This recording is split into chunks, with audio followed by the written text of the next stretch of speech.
اور سوال ہمارے پاس یہ آیا ہے، کیا بکرے کو خصی کرانا جائز ہے؟ اور میں نے یہ بھی سنا تھا کہ خصی والے جانور کی قربانی افضل ہے بنسبت غیر خصی والے جانور کی، اس حوالے سے بھی رہنمائی کر دیں۔ تو جی یاد رکھیں، کسی بھی جانور کو خصی کرنا اس نیت سے کہ اس کو فربا موٹا کیا جائے، اور اس لیے تو بہتر ہے، جائز ہے، لیکن از روئے لہو لعب کے خواہشات کے ایسے تماشا بنانے کے لیے یا کسی اور منفیت کے لیے اگر اس کو خاصی کریں تو پھر یہ درست بات نہیں ہے۔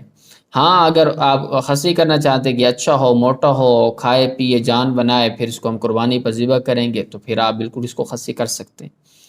اور باقی رہی بات کہ خصی والے جانور کی قربانی افضل ہے یا نہیں، تو یاد رکھیں کہ خصی والے جانور کی قربانی کرنا سنت ہے، اور یہ بغیر خصی والے جانور سے بنسبت زیادہ بہتر بھی ہے۔ باقی رہی یہ بات کہ خصی جانور کی قربانی کر سکتے ہیں یا نہیں، تو دیکھیں کہ خصی جانور کی قربانی کرنا جائز ہے بنسبت اس جانور کے جو خصی نہ ہوا ہو، اور یہ سنت بھی ہے۔ حضرت جابر رضی اللہ تعالیٰ عنہ سے خود روایت ہے، وہ فرماتے ہیں کہ جناب نبی کریم صلی اللہ علیہ وسلم نے دو سیاہ جو خصی مینڈے تھے، سیاہ دھبوں والے، سینگوں والے دو مینڈے تھے، ان کو آپ صلی اللہ علیہ وسلم نے قربانی کے دن ذبح کیا تھا۔ اور باقی رہی یہ بات کہ آپ صرف اس نیت سے اگر اس کو خصی کریں، قربانی سے پہلے اس کو پہلے خصی کریں پھر آپ اس کی قربانی کریں، آپ اس افضلیت کو حاصل کرنے کے لیے بھائی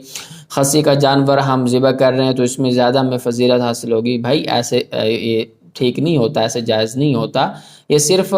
اس جانور کی بات ہو رہی ہے جو پہلے سے آپ اسپیشلی طور پر 2-3 مہینے 4 مہینے پہلے سے اس کو تیار کریں، خصی کریں، اور پھر آپ اس کو کھلائیں پلائیں اور تازہ دم کرائیں، موٹا کرائیں، تو جانور